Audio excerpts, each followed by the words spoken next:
Welcome to Sparks of Love.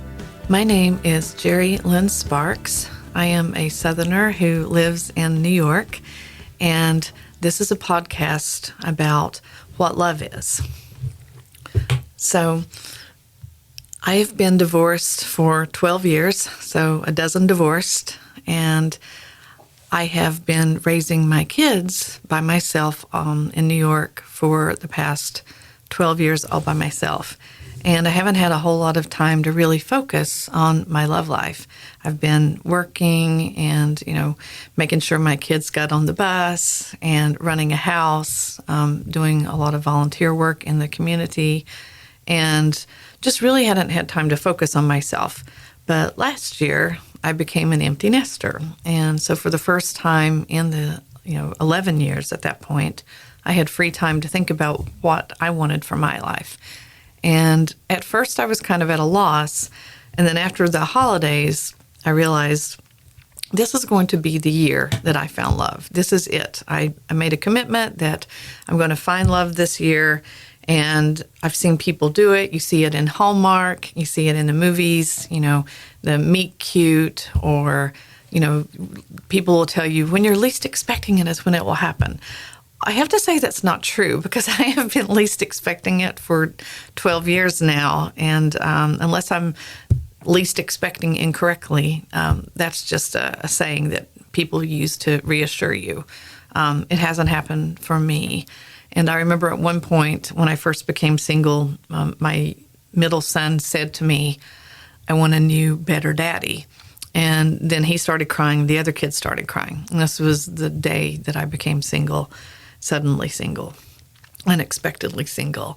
And it was a lot of pressure, but I really had to do a lot of healing, especially in that first year. Had to take some time to emotionally, financially, and physically just recover from everything.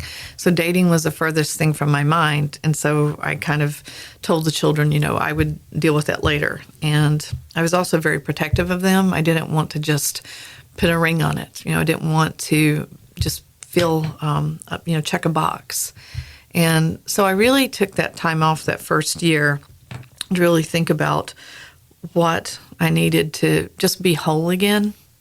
And I had a very traumatic divorce. I actually wrote a book about that called Surviving Mad Men.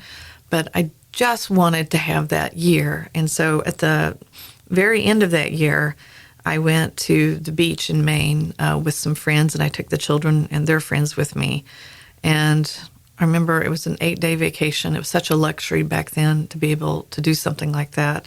I had really nice friends that helped me with that. And on the last day there, I woke up that morning, and I still remember it was the perfect beach day. The sun was out, but it's in Maine, so it's not too hot. And we had seen a whale the day before. Way in the horizon, there was this whale. And I remember thinking, it looks like it's alone out there, but it's exploring. And I just thought, what a cool experience. And so the next morning when I woke up, I kind of felt like that whale. I'm like, I want to be exploring. And so I asked my friends if they could watch my children and my children's friends for me for a couple of hours. And I went and I sat on the beach, and under an umbrella, and I just stared at the ocean for about 2 hours. And at the end of that time, I remember thinking, okay, I'm ready now. It's been a year. I'm ready to date. And when I got back to New York, I had some girlfriends over, and I was telling them this, and I went into the kitchen to get snacks and drinks for everyone. And when I came back, some of them had signed me up to Match.com. And I was not happy about that. That's not how I wanted to do it. And then immediately there was a ping, and so it kind of lures you in. And I got lured into the world of online dating very briefly I think I was on there 6 weeks. And during that time, I had the classic, Afghanistan soldier imposter thing happen. Luckily, I figured it out. They didn't, bilk me of any money, but they had started down that road. And I dropped that I used to work for the United States House of Representatives, and that kind of cooled their jets, and they left. But I did have an experience where I met guys that lied about who they were. I would go to show up for a date, and it was totally opposite of what they had said. I didn't have any no-shows. I was lucky in that regard, but a lot of people misrepresented who they were, and I just became really disgusted with the whole process. And then at the very end, I met a really nice guy, and we ended up dating for about 4 months, and we're still friends to this day. But ultimately, love did not happen in that match because we were too different. And then my kids entered the teenage years. So that took over my life. I had 4 kids going through teenage hormones. They're very close in age. And so I really stopped dating for a really long time. And occasionally I dipped my toes in again, but just wasn't for me. And I started writing about it, and I ended up writing a stand-up piece, and I performed it at an art gallery in Brockport, New York.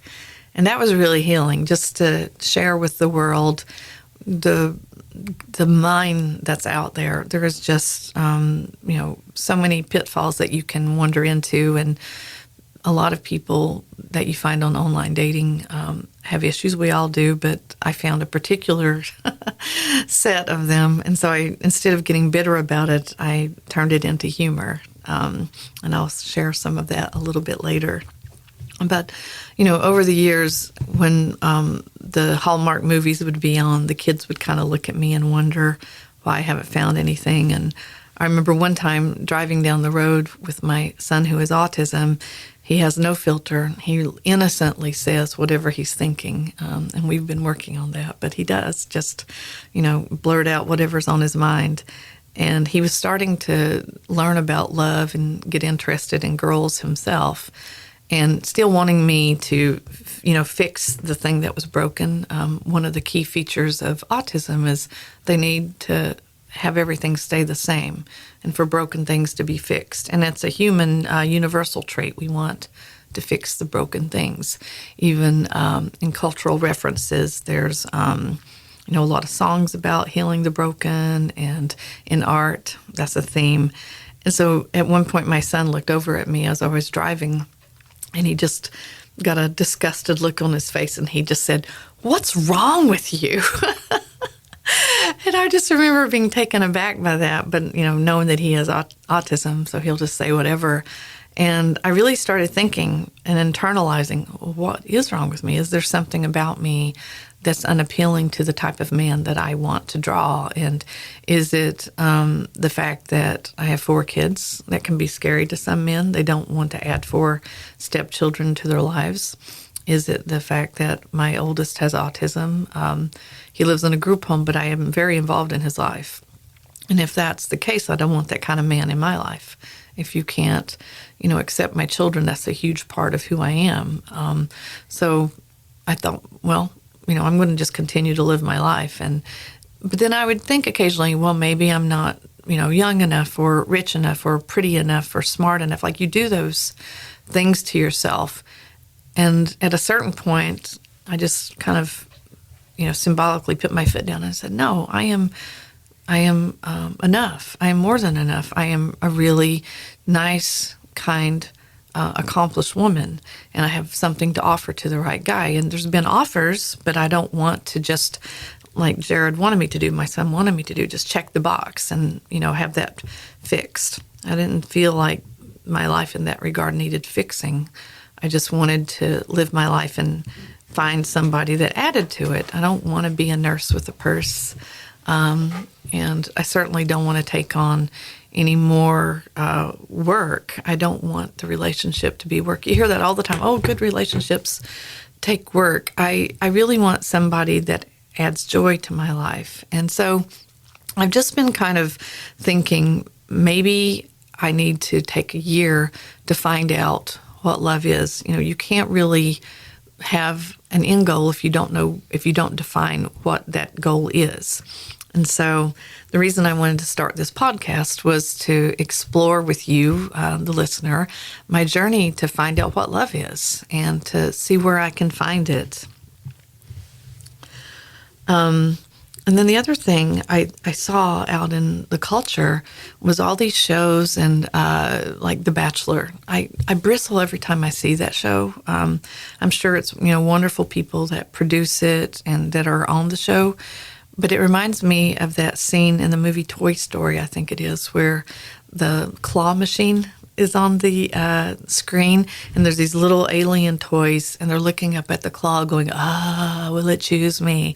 And that's what The Bachelor feels like to me, like this claw coming down, and will it choose me? And I just, I choose myself every day. I choose my children, and I choose myself. And even the Hallmark movies, the script, I admit I'm addicted to those things. I used to make fun of them, but I really love the lightheartedness and the predictability of it. But it's always that this woman is living her life and just, so excited when, the guy puts a ring on it. And a couple of years ago, on the anniversary of me being a survivor of domestic violence, I decided I'm going to put my own ring on. I'm going to put a ring on me. And so I went out to the store and I bought a big purple gemstone, which is the color of domestic violence. And I gave that ring to myself. I put it on my right hand. And I've kept my left finger on my left hand, the fourth ring finger, bare all this time. And getting that ring felt like it was symbolic of me choosing to go out there and seek all the happiness myself. Instead of waiting at home for someone, that magic claw, to come choose me, I choose me, and I'm going to go out and do things. And so I've just spent the past year, all of 2023 has been this incredible, exciting year. So I started out the year by creating a food company called Sparks Foods, where I have a product with my son with autism. We have a barbecue sauce called Blue Ridge Barbecue Sauce. And I did that because no one will hire him. He tends to wander off and he needs one-on-one supervision. And my love that I found in life primarily has been the love of my children, but part of being a good parent is helping your children realize their dreams. And, my daughter's an actress and musician. She's out in LA accomplishing her dreams. And my two younger sons are in college working towards their goals. But my oldest, because he does have intellectual challenges, he sees all the things that are out there in that world. He wants them too, and it's not available to him. And so I decided at the end of the year last year that I was going to create a food company for him, and that was going to be his job. He's always wanted a job. He's always wanted to, work in food.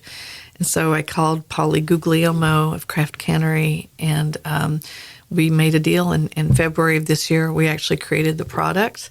And, I started that labor of love. So that's how I started the year. So the beginning of the year of 2023 was, helping for the love of my son create that product.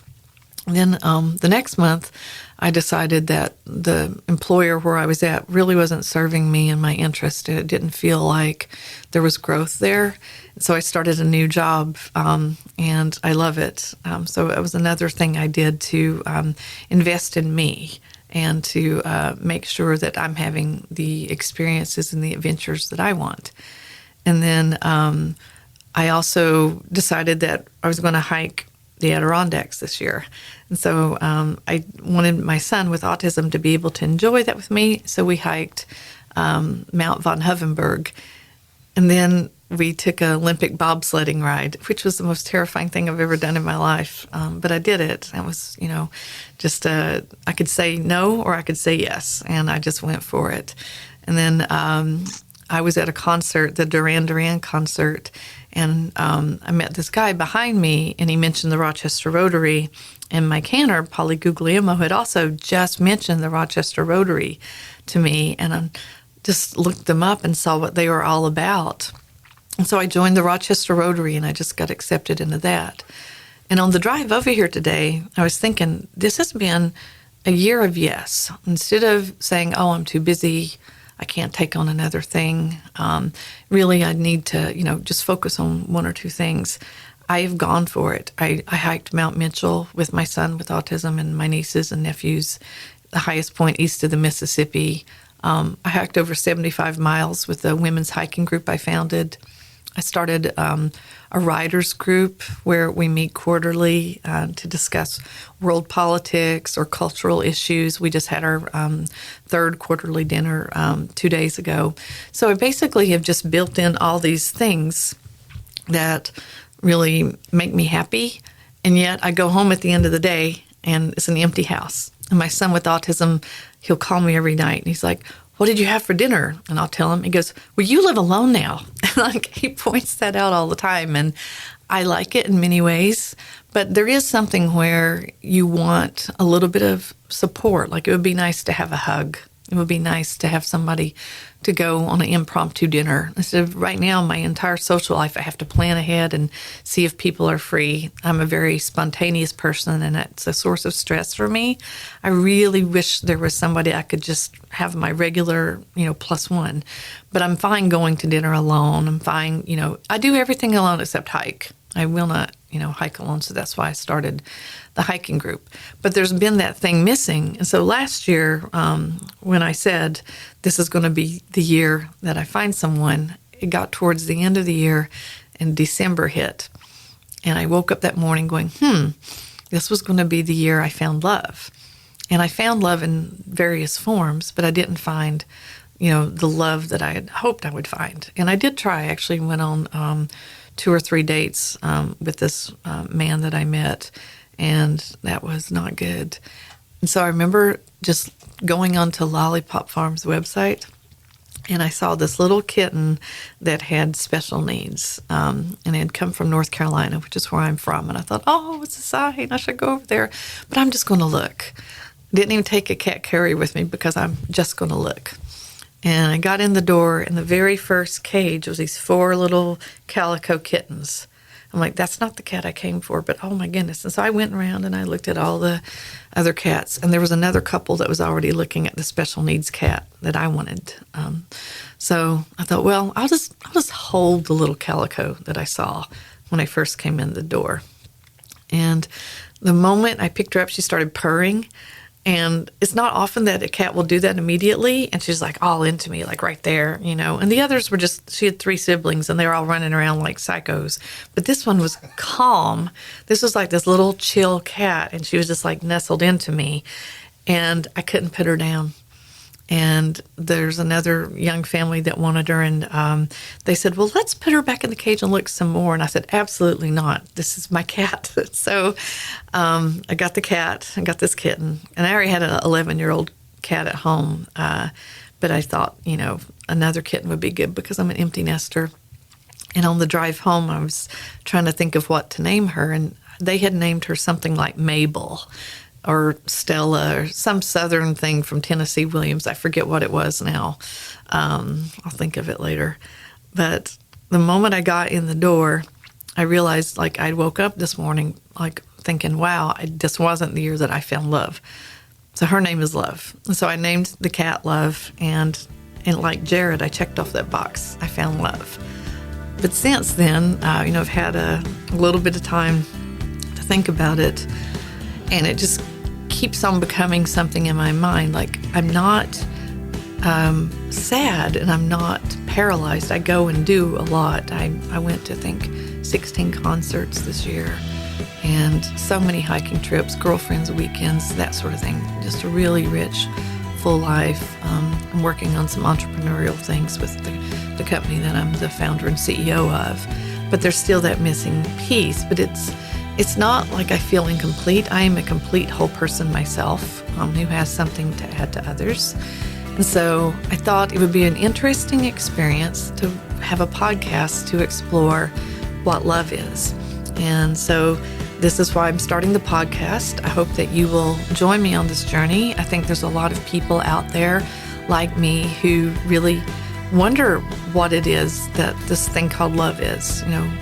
What does it really mean for you individually, and how can you find it, or, how do you not find it? So that's what the podcast is going to be about. It's called Sparks of Love, and I hope you enjoy it.